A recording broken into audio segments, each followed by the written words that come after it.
नमस्कार दोस्तों, स्वागत है आपका विश्वामित्र ऑनलाइन एजुकेशन में। आज के वीडियो में हम देखने वाले हैं बाल विकास एवं शिक्षा शास्त्र पर आधारित मॉडल प्रश्न पत्र 11। मॉडल प्रश्न पत्र 1 से लेकर 10 तक की वीडियो हमने पहले ही हमारे चैनल पर अपलोड कर दिए हैं। जिसे चाहें तो आप हमारे चैनल की प्लेलिस्ट में जाकर देख सकते हैं।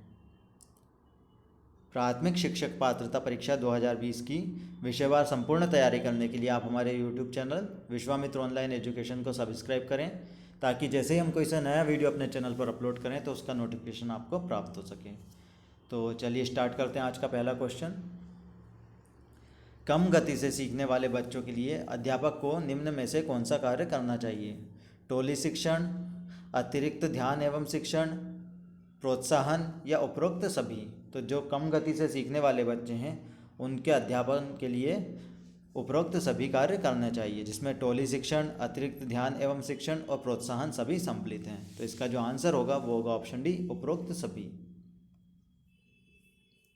एक शिक्षक होने के नाते आप सीखने के किस नियम को नहीं अपनाएंगे? अभ्यास का नियम, आंशिक क्रिया का नियम, तत्परता का नियम या प्रलोभन का नियम। तो एक शिक्षक होने के नाते जो नहीं अपनाया जाने वाला नियम है वो है प्रलोभन का नियम। आंसर होगा इसका ऑप्शन डी। अधिगम निर्योग्यता का लक्षण है भागने की प्रवृत्ति होना, अवधान संबंधी विकार, अशांत ऊर्जावान एवं विध्वंसक होना, अभिप्रेरणा का अभाव। तो अधिगम निर्योग्यता का जो लक्षण है वो है अवधान संबंधी विकार। ऑप्शन बी इसका सही आंसर होगा। एक क्रिकेट खिलाड़ी अपनी गेंदबाजी के कौशल को विकसित कर लेता है, पर यह उसका बल्लेबाजी के कौशल को प्रभावित नहीं करता। इसे कहते हैं विधेयात्मक प्रशिक्षण अंतरण, शून्य प्रशिक्षण अंतरण, निषेधात्मक प्रशिक्षण अंतरण या इनमें से कोई नहीं। तो इस प्रकार का जो होगा वो होगा शून्य प्रशिक्षण अंतरण। ऑप्शन बी इसका सही आंसर होगा। अधिगम में वृद्धि की जा सकती है किस प्रकार से? दंड देकर, विदेशों में भेजकर, विटामिन देकर या प्रोत्साहन देकर। तो अधिगम में वृद्धि जो की जा सकती है वो प्रोत्साहन देकर की जा सकती है। ऑप्शन डी इसका सही आंसर होगा।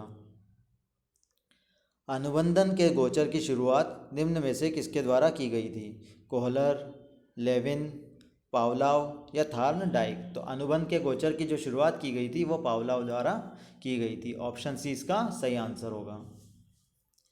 जिस प्रक्रिया में व्यक्ति दूसरों के व्यवहार को देखकर सीखता है, ना कि प्रत्यक्ष अनुभव को, इनमें से क्या कहा जाता है? अनुबंधन, प्रायोगिक अधिगम, आकस्मिक अधिगम या सामाजिक अधिगम। तो इसका जो सही आंसर है वो है सामाजिक अधिगम। ऑप्शन डी इसका सही आंसर होगा। कौन सा सीखने का स्थायी होता है? समझकर, सुनकर, रटकर या देखकर। तो जो स्थायी सीखना होता है वो होता है समझकर सीखना। ऑप्शन ए इसका सही आंसर होगा। संकेत अधिगम के अंतर्गत निम्नलिखित में से क्या सीखा जाता है? पारंपरिक अनुकूलन, वातावरण, मनोविज्ञान या मनोदैहिक। तो इसका जो सही आंसर है वो है पारंपरिक अनुकूलन। ऑप्शन है इसका सही आंसर होगा। कक्षा प्रथम का विद्यार्थी एक शिक्षक से मार खाने के उपरांत सभी शिक्षकों से डरने लगता है। यह निम्न में से किसका उदाहरण है? सामाजिक अधिगम सिद्धांत, गेस्टाल्ट सिद्धांत, अनुबंधित सिद्धांत या संज्ञानात्मक सिद्धांत। तो इसका जो सही आंसर है वो है ऑप्शन सी, अनुबंधित सिद्धांत का। ऑप्शन सी इसका सही आंसर होगा। अधिगम को प्रभावित करने वाला व्यक्तिगत कारक निम्न में से कौन सा है? अधिगम को प्रभावित करने वाला व्यक्तिगत कारक जो है वो निम्न में से कौन सा है? संचार के साधन, परिपक्वता एवं आयु, अध्यापक या परिपक्वता एवं आयु। तो इसका जो सही आंसर है वो है परिपक्वता एवं आयु। ऑप्शन बी इसका सही आंसर होगा। गिलफोर्ड के अभिसारी चिंतन पद का प्रयोग किसके समान अर्थ में किया गया है? बुद्धि, बुद्धि एवं सृजनात्मकता, सृजनात्मकता या इनमें से कोई नहीं। तो इसका जो आंसर है वो है सृजनात्मकता। ऑप्शन सी इसका सही आंसर होगा।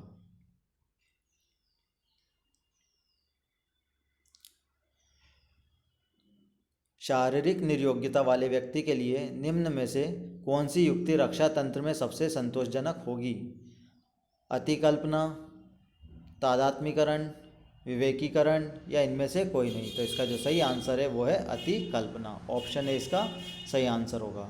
शारीरिक निर्योग्यता वाले व्यक्ति के लिए जो युक्ति रक्षा तंत्र में सबसे संतोषजनक होगी वो होगी अतिकल्पना। ऑप्शन ए इसका सही आंसर होगा।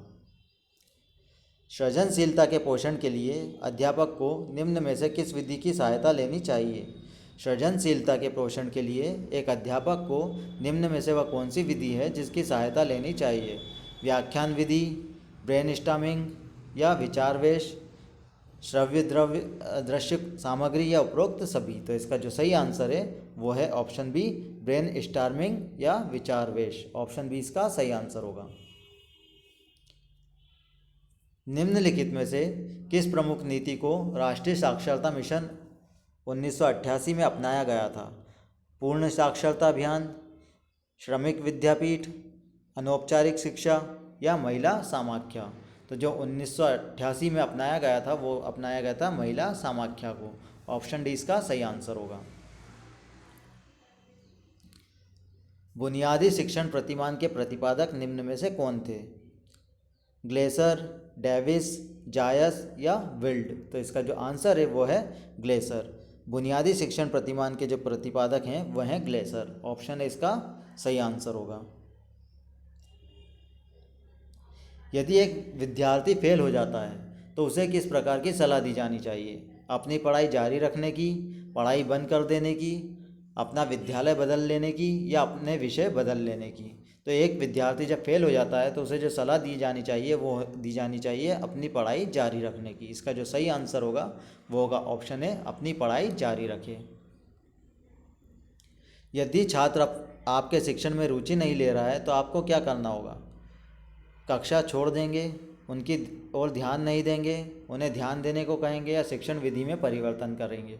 तो इसका जो आंसर होगा वो होगा शिक्षण विधि में परिवर्तन करेंगे। यदि विद्यार्थी आपके शिक्षण में रुचि नहीं ले रहा है तो ऐसी स्थिति में आप शिक्षण विधि में परिवर्तन करने की कोशिश करेंगे।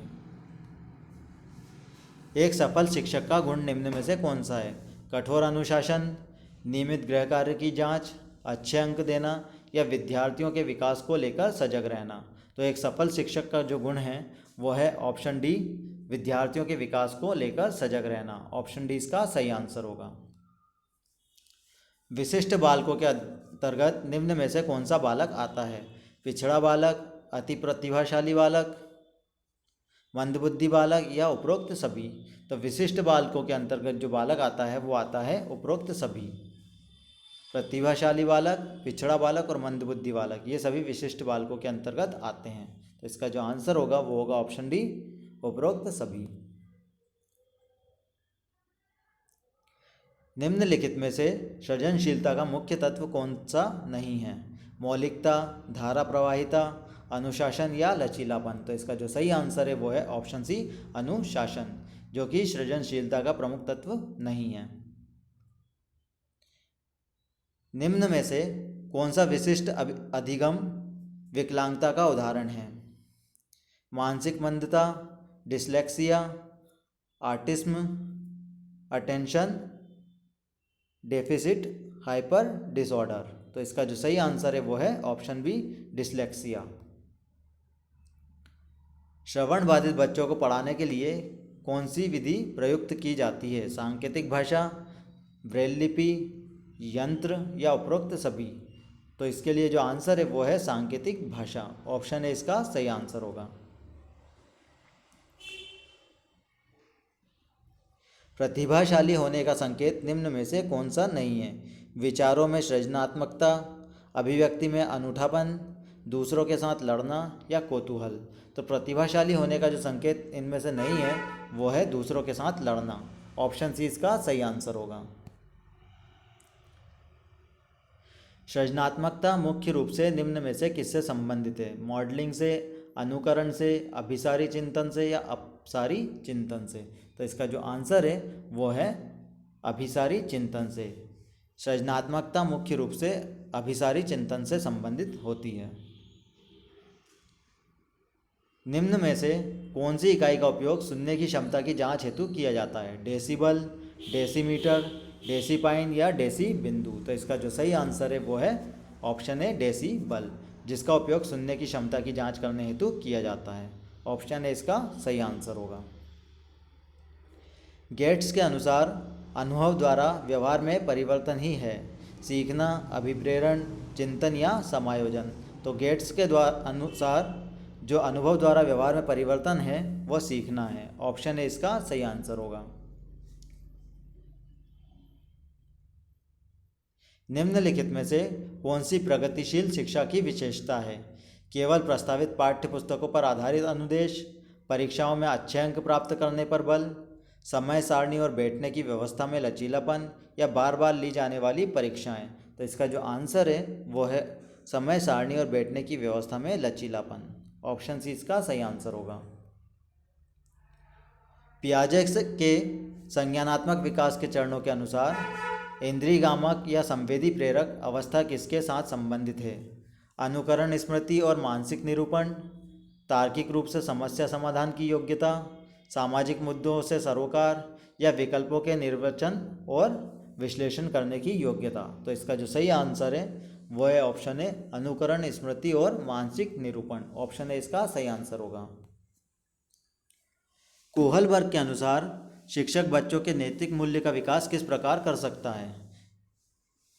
कैसे व्यवहार किया जाना चाहिए इस पर कठोर निर्देश देकर, नैतिक मुद्दों पर आधारित चर्चाओं में उन्हें शामिल करके, व्यवहार के स्पष्ट नियम बनाकर, या व्यवहार के स्पष्ट नियम बनाकर। तो इसका जो सही आंसर है वो है ऑप्शन बी, नैतिक मुद्दों पर आधारित चर्चाओं में उन्हें सम्मिलित करके। ऑप्शन बी इसका सही आंसर होगा। छोटे शिक्षार्थियों को कक्षा कक्ष में समन्वयकों के साथ अंतःक्रिया करने के लिए प्रोत्साहित करना चाहिए, जिससे शिक्षक कक्षा कक्ष को बेहतर तरीक़ों से नियंत्रित कर सकता है। वे एक दूसरे से प्रश्नों के उत्तर सीख सकते हैं। पाठ्यक्रम को बहुत जल्दी पूरा किया जा सकता है। वे पढ़ने के दौरान सामाजिक कौशल सीख सकते हैं। तो इसका जो सही आंसर है वो है वे पढ़ने के दौरान सामाजिक कौशल सीख सकते हैं। ऑप्शन डी इसका सही आंसर होगा। निम्नलिखित में से कौन सी समस्या समाधान की वैज्ञानिक पद्धति का पहला चरण है? निम्न में से कौन सी समस्या समाधान की वैज्ञानिक पद्धति का पहला चरण है? परिकल्पना का निर्माण करना, परिकल्पना का परीक्षण करना, समस्या के प्रति जागरूकता, या प्रासंगिक जानकारी को एकत्र करना। तो इसका जो सही आंसर है वो है समस्या के प्रति जागरूकता। ऑप्शन सी इसका सही आंसर होगा।